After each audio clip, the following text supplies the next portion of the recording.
This is our first genetic video for this channel, and in this video I intend to discuss high yield genetic concepts for the USMLE step 1. And so if you are new to this channel, I will say please consider subscribing so that you do not lose this video. Also hit the notification bell so that in the future, anytime we post a new video, you will be notified. And also, if you are a returning subscriber, I will say thank you for coming back to the channel to watch our videos. Please leave your comments. So in this video we'll discuss the high yield information that you need to boost your scores on genetics. So let's begin. So the first thing is gonna be chromatin organization. So talking about chromatin organization, we all know that our genetic materials are in the form of DNA, and this DNA already we talk about how they are formed from nucleotides in the biochemistry videos, that the nucleotides are formed from sugars, the nitrogenous bases, and then the phosphates. These come together to form the DNA.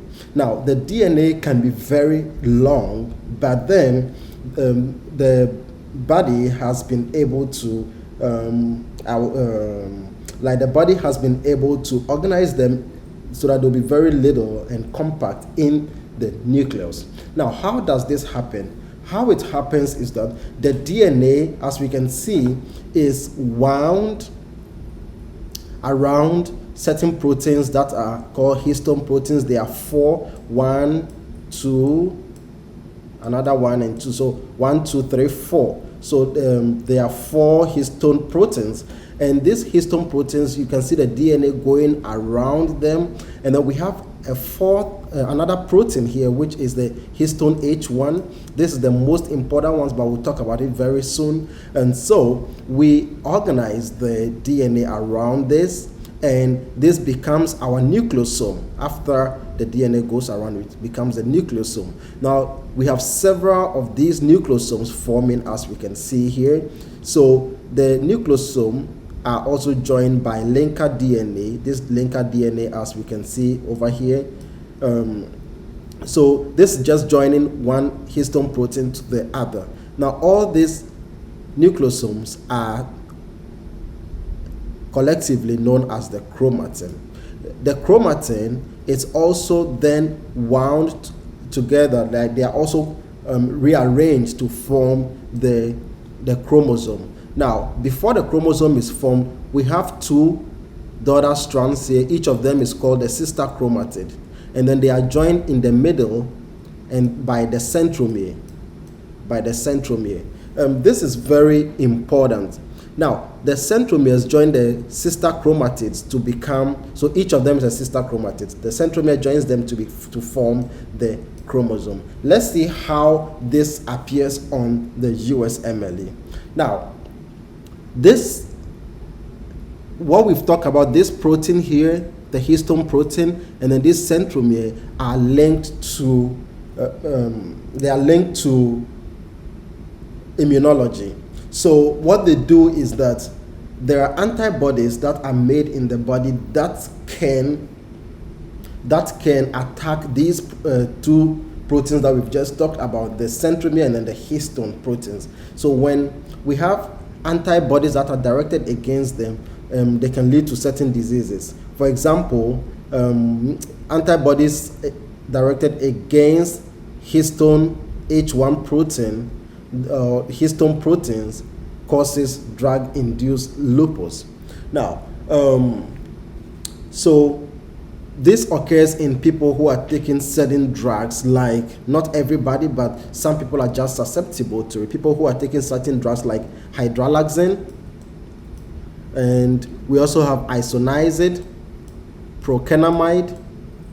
We also have drugs like quinidine, and we also have, I mentioned procainamide already, chlorpromazine.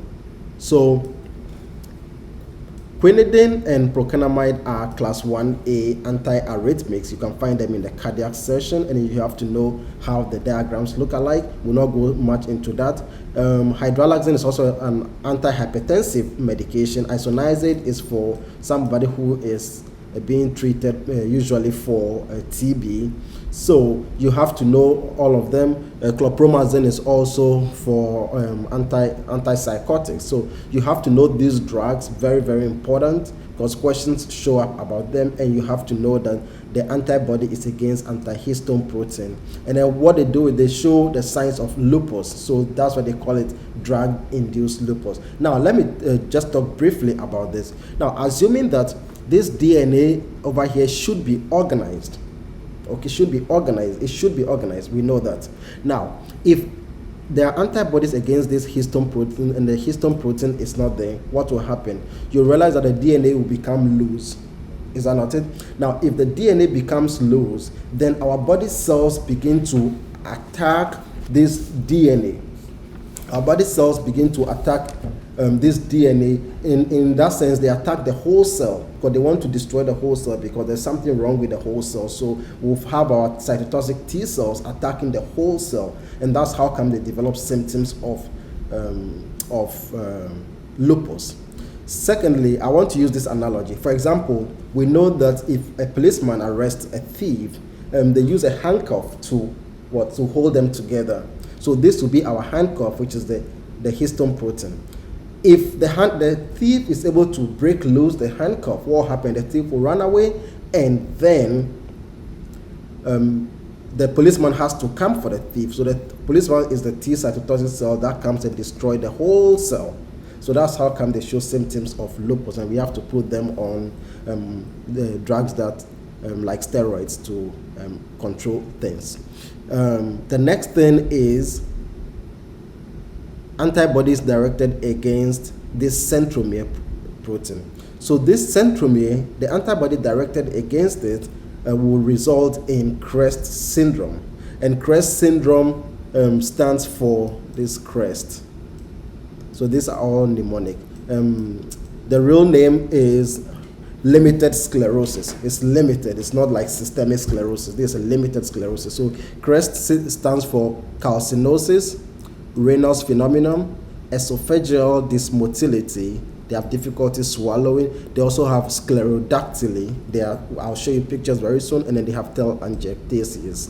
So this is CREST syndrome. So you have to know this very well. Let's look at the next. So if you look at, usually they'll present to you a picture like this. And then if you look at the back of everybody's hand, like there should be wrinkles, right? But then if you look at this person here, it looks like there are no wrinkles on this side of the hand. And it's even more pronounced at this side. So this is the sclerodactyly that we are talking about. So the sclerodactyly, the stretching of the skin on the fingers, and that is one of the symptoms of CREST syndrome.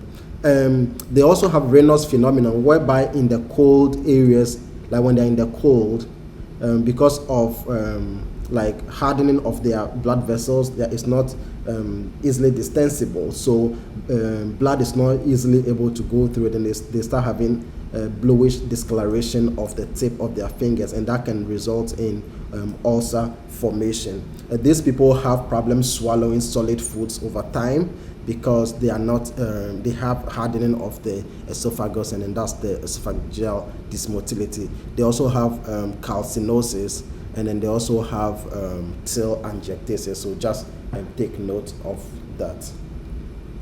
The next thing we'll talk about, the organization of the chromatin that we just discussed earlier. The chromatin come together to form chromosomes when they are united by the centromere.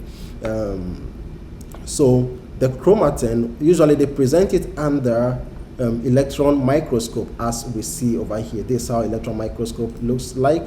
And so the chromatin is organized this way. We have this whole thing will be the nucleus, right? The whole thing is the nucleus, and then within the nucleus we have chromosomes in it, and then we have chromatin. So anytime we need to replicate a cell, we have to double these chromosomes. Anytime that we want to make a protein, we have to go for part of this chromosome, which is a condensed form of the genetic material, the DNA, and then we take some part of it, and then we do DNA replication, or we use part of it to do mRNA, tRNA, and co. That would be called DNA-dependent RNA polymerization, because we are using this DNA to make RNA for protein synthesis. So all that I want to say is that anytime that we need to replicate the cell, or anytime that we need to make proteins, we have to loosen the chromosome or the chromatin. So what will happen is that usually the chromatin is condensed in this way. You can see it's very dark.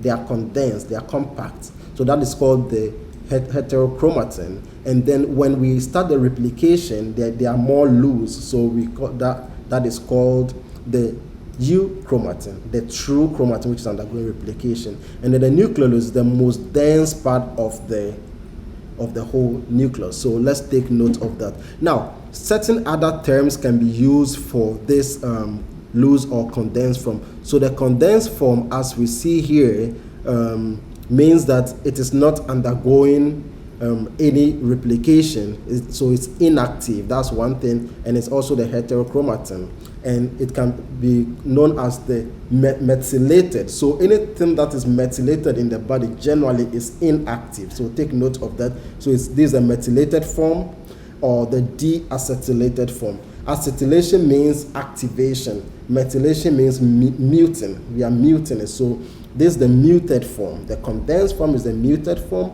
It's the methylated form. It's the deacetylated form. They are all the same. The inactive form, it means there's no transcription going on. So take note of all these words because it's very important.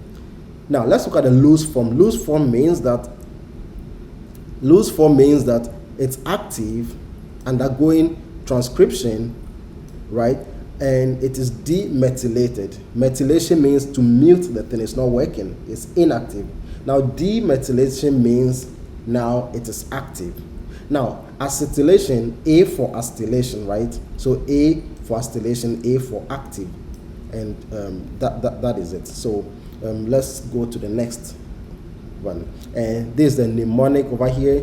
We can see M for methylation, M for mute.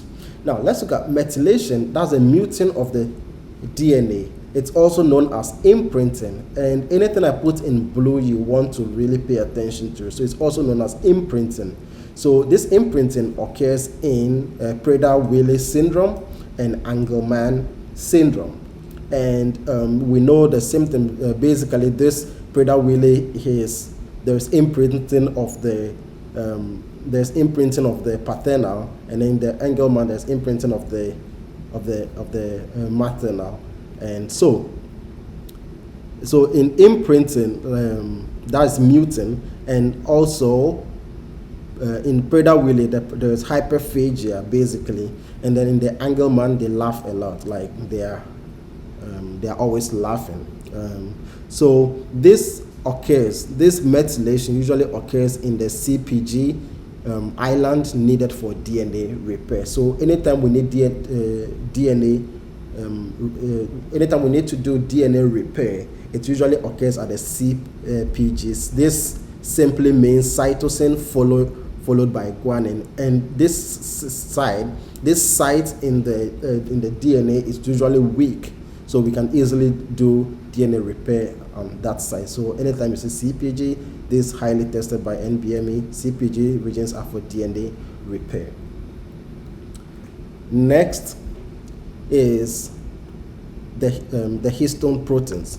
So the histone proteins, as I said, DNA can be methylated or acetylated. The same way the histone proteins can also be methylated or acetylated. So histone protein methylation means deacetylation. That's another name you can say. There can be deacetylation that reduces or suppresses the transcription. So if we methylate, then it means they are not active, so there's no transcription. Also, if we acetylate, it means that there is transcription going on, it's active, so there's active transcription going on. And then that also means that there is decreased affinity of the histones to the DNA, because if the histones are so tightly packed to the DNA, it means that the DNA is not loose for us to use to make anything, to make protein or make mRNA. Therefore, when we do acetylate them, then that means that we are making them the histone protein less affinitive to the DNA. And I hope that makes sense. Let's go to the nucleotides. So nucleotides are something that are very, very important. It is these nucleotides that we put together to make the DNA. The nucleotides are in the form of, they come, these are the nitrogenous bases. So we use the nitrogenous bases, these are the bases, we use them to make the purines and then the pyrimidines. Now, the purines are the adenine and then the guanine, and the pyrimidines are cytosine, uracil, and then the thymine. Uracil is always found in RNA. So anytime you see anytime you see the uracil, you always want to think something is an RNA. Maybe RNA primerase or RNA polymerase is polymerization is going on or something. Now, why I brought this is that you want to understand that some of these nucleotides can be changed to make others. For example, these are the purine nucleotides, right? If you look at them, they have double chain, they are double, and then the pyrimidines are single. So this is adenine, as I've written here, this adenine, you can see A in here, and this is guanine. How did adenine become guanine? Through deamination. This is the amine group on the, you can see the amine group on the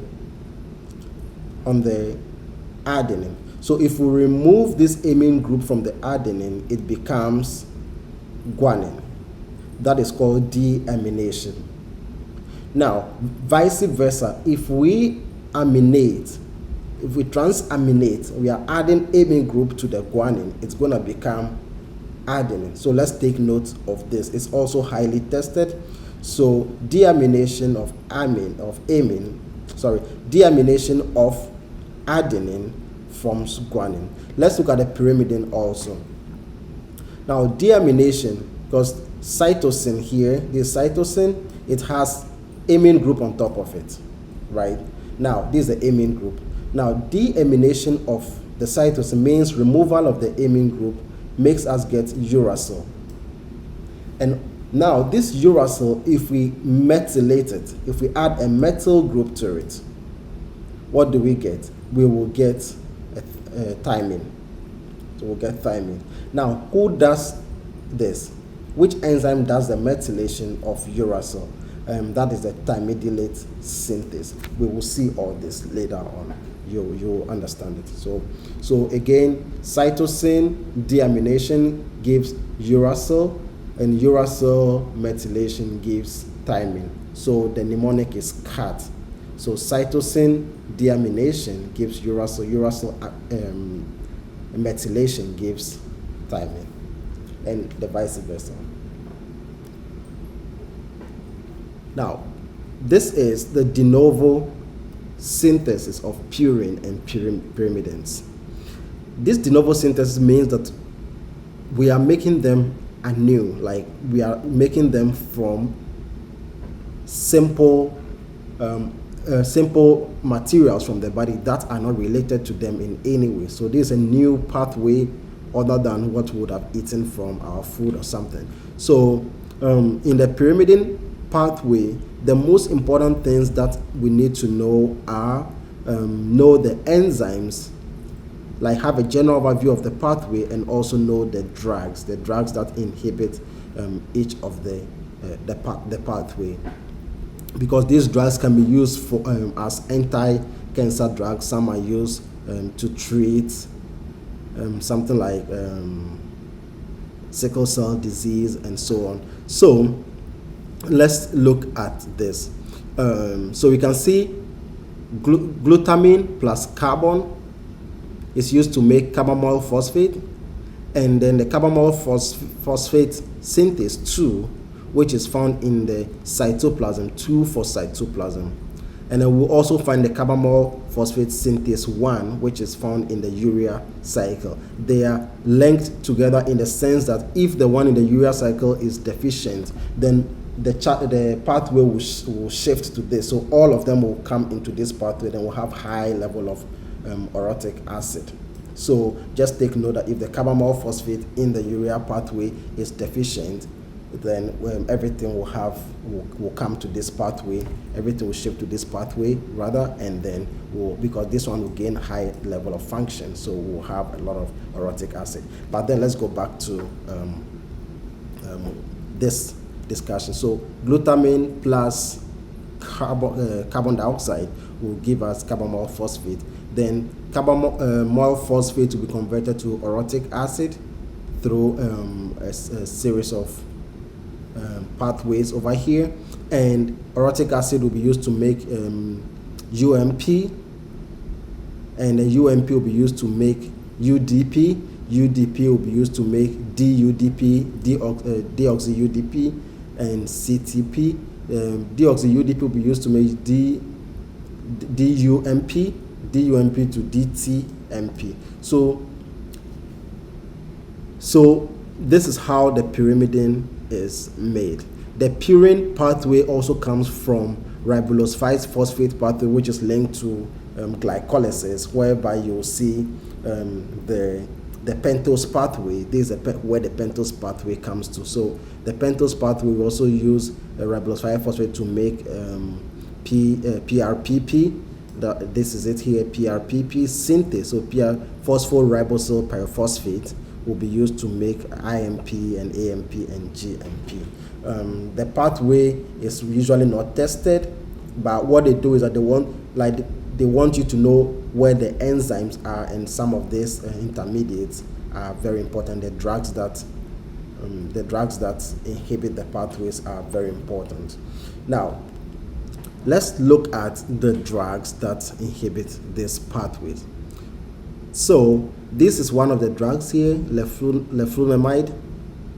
We have hydroxyurea here, and then we have all these drugs here. Methotrexate, that is used for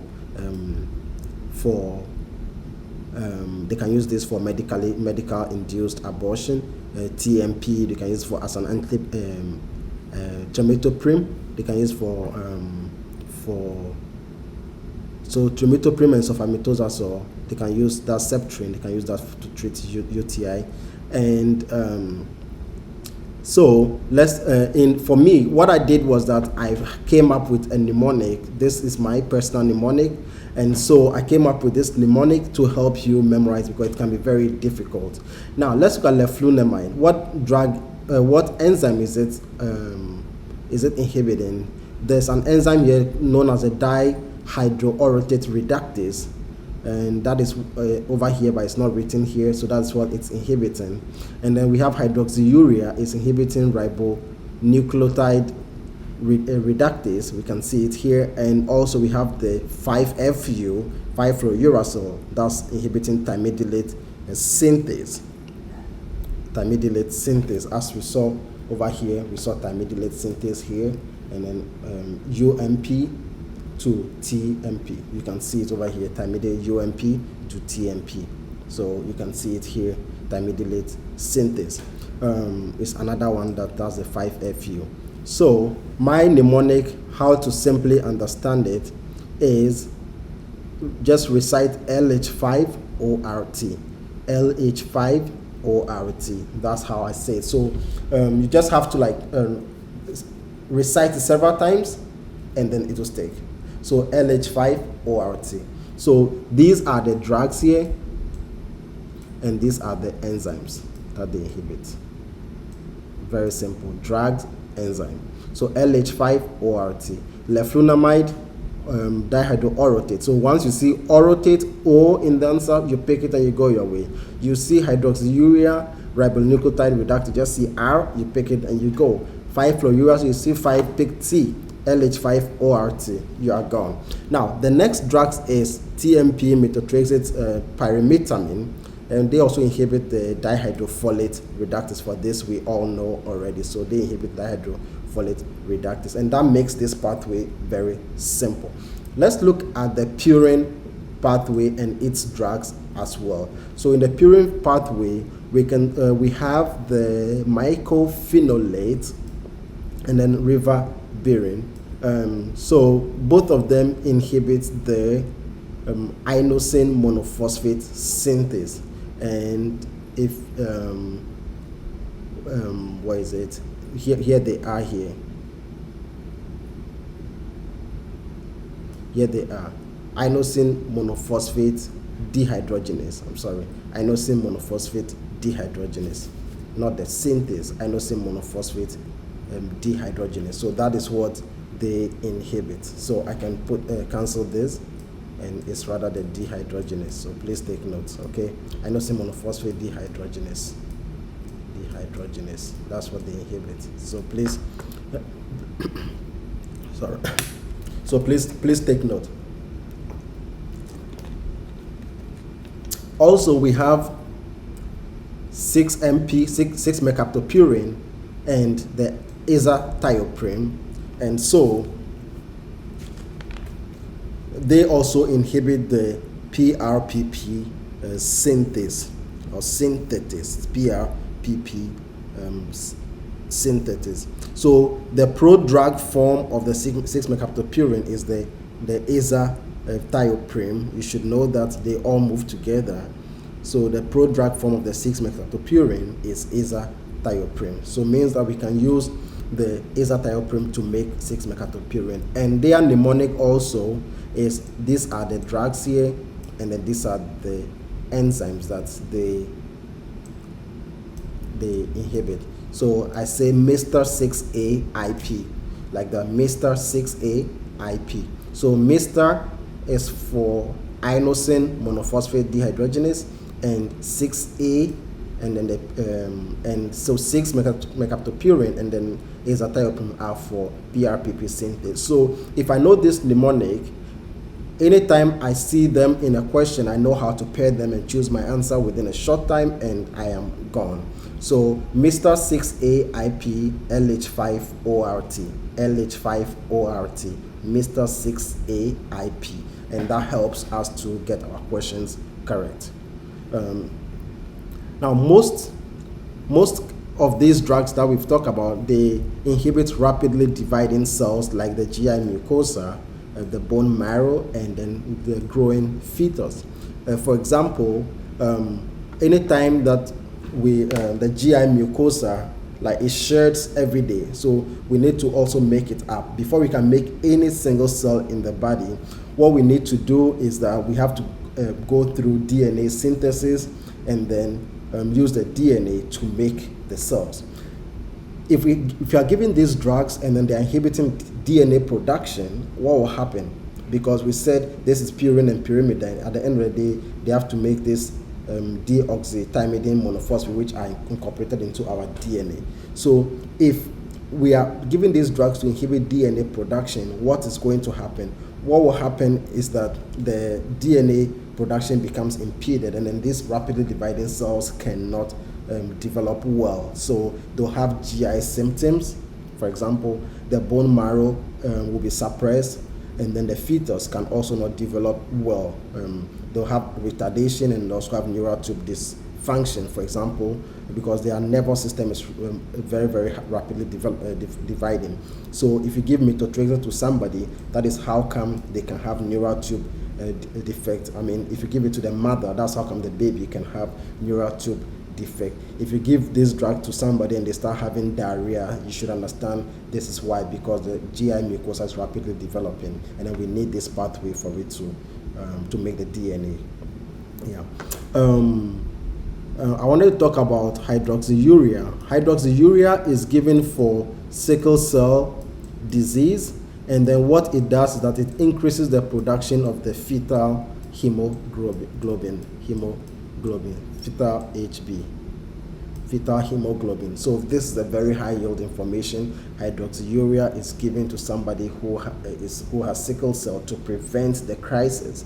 How does it prevent the crisis? By making a lot of fetal hemoglobin. Fetal hemoglobin does not really sickle. It doesn't favor sickling. So they are good. So I think basically this is what we need to know over here. Next is the purine salvage and metabolism. Why salvage? Because we know that we already said that there is a denovo synthesis. Denovo means that assuming we don't have the thing, and then we are using other substances, like for example, this ribulose 5-phosphate is coming from glucose. Imagine using glucose to make DNA. Like, it doesn't make sense, right? That is why it's called the denovo synthesis. Now, after making all this DNA and the nucleotides can also be metabolized and broken down into waste products, and at the end they are excreted into the urine.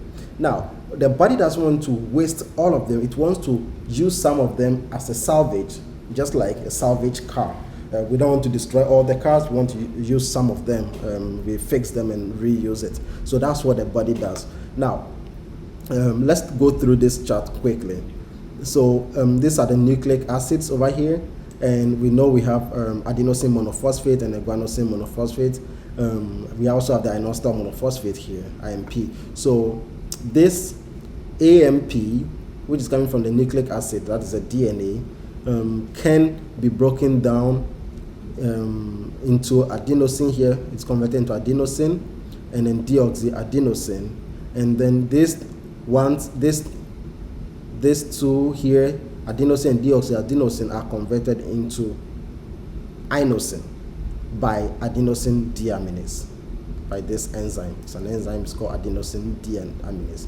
Now, adenine can also be converted into AMP by this, not really high yield. But what we want to know is that the ribulose 5-phosphate synthase is used to make IMP. We know this already, as we saw in the previous page.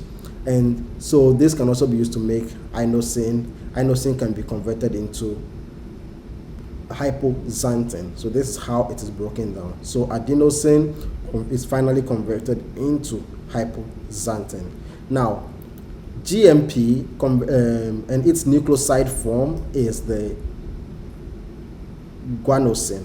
Now, this GMP can also be finally broken down into guanine. So take note, guanosine to guanine, inosine to hypoxanthine. Take note of that. Or adenine finally into hypoxanthine. So adenine is converted to hypoxanthine, and guanosine is converted, or guanine is also converted, guanosine is converted to guanine. So let's take note of that. There was an NBME question that want you to know what each of them is converted into, and then they mix the names up and it was confusing. So you want to just know this, the answers are the guanine and the hypoxanthine for this. Now as we are converting them, part of this guanine can be taken, this guanine and then the hypoxanthine, instead of them going into xanthine to be excreted from the body, what they do is that we take part of them and then reconvert them back into GMP and IMP. And what does that is the AGPRT, the hypoxanthine guanine phosphoribosyl transferase. That is the enzyme that does that. So that is the enzyme that does that. In one of the questions, they want you to know that anytime there is a deficiency of this AGPRT, this PRPP has gain of function. Its function would increase, because you can see this can convert into this or this way. So if this is not there and this one of the pathways is deficient, the function of the PRPP increases. So take note of that. It's one of the questions that is, but it's a real world question. So deficiency of this increases the function of the PRPP. So take note. Now, this will bring us to this section whereby we talk about what happens when there's a deficiency of the enzymes on this pathway. Now, when there's a deficiency of this enzyme, that is adenosine deaminase deficiency, it's X-linked, it causes severe combined immunodeficiency, in that lack of this enzyme will mean that adenosine and deoxyadenosine will accumulate in our cells, because we need to break them down and then be excreted in the form of uric acid in the urine. But then if we lack this enzyme, everything here will build up in the cell, and then we can't break them down. They become toxic to the B cells and then the T cells. So they become toxic to the B cells and then the T cells. So the B cells and the T cells will die, and that means that they cannot fight infection. That's why they call it the severe combination of B cell problem and then a combination of T cell problem. So if you don't have B cell, you don't have T cell, there will be no thymic shadow, because the T cells develop in the thymus. And then in this point, you want to avoid vaccine, because when we give vaccine, it is the B and T cells that will be needed to fight the vaccine, especially the live vaccines. So you don't want to give them, because they'll be really susceptible to infection. So because they have immunodeficiency, total immunodeficiency. Another way is a defect in the IL-2 receptor on T cells can also cause this severe combined, but the most likely one to be tested is adenosine deaminase deficiency, because they want to tie immunology with genetics. So let's take note of that. This is very, very high yield, severe combined immunodeficiency. Let's look at the next condition, which is the Lesch-Nyhan syndrome. In the Lesch-Nyhan syndrome, there's deficiency of this enzyme hypoxanthine guanine phosphoribosyl transferase. And if there's a deficiency of this, it means that we cannot salvage part of this to this. So all of them will go into xanthine. Then we'll have excess xanthine, we'll have excess uric acid, and then now this uric acid will build up in the body, right? And then we'll have hyperuricemia. So they have excess uric acid. Some of their symptoms, they have gout. When excess uric acid deposits in our joints, they form gout. Children who have this problem, they start scratching their body, and then they scratch so much that it looks like they are mutilating themselves. So this is called self-mutilation. They injure themselves. We also have sodium urate will form as orange sand in the diaper. So if a baby's diaper is left and then you find an orange sand in it, it's the sodium urate that has formed the sand in it. They also have mental retardation, and also they have excess, they have increased PRPP function. So let's take note of that. They have the increase in the function of this enzyme. Treatment of this is giving them allopurinol and febuxostat. Let's look at where they work. Allopurinol is here, and then the febuxostat is here. What are they doing? So here they inhibit the xanthine oxidase. So allopurinol and febuxostat are xanthine oxidase inhibitors. So xanthine oxidase inhibitors. They are xanthine oxidase inhibitors. So we can see if we don't have this person, everything will be channeled into xanthine. Xanthine will be converted to uric acid. We want to limit the amount of uric acid that we make so that we don't have all these symptoms. So when we give allopurinol to them, then we don't get them converted into uric acid. So we have low level of uric acid in the body. Now, there's another thing that can be done. Uric acid also will be shunted into the urine, and then over there we can also give them rasburacase, and rasburacase will help them to pee most of the uric acid through the urine, and then it is excreted. So that helps. Rasburacase helps them to pee fast. One thing that we should know is that aspirin competes with the uric acid because they are all acid. Aspirin is acidic, uric acid is acidic. So aspirin competes with the uric acid elimination. So that would hamper this process. So somebody who has excess uric acid or gout and you are giving them aspirin competes with the uric acid, and the uric acid will remain in their blood, so it's not good for them. Another thing is that to push more of this uric acid into the urine, we can also give them the probenecid. Probenecid also helps a lot over here. Probenecid helps a lot. So, yeah.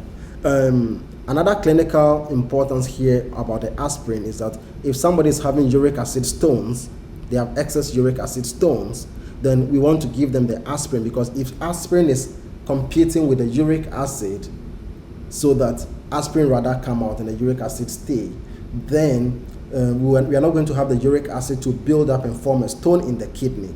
So somebody who giving aspirin can also prevent uric acid stones. So that is one thing that we want to. So it's kind of dicey. You have to really understand what is going on before you give aspirin to somebody who has hyperuricemia. If they're having gout, you don't want to give them the aspirin, because the aspirin will make the uric acid build in the blood and deposit in the joint. If they're not having that and they are at risk of uric acid stones, then you want to give them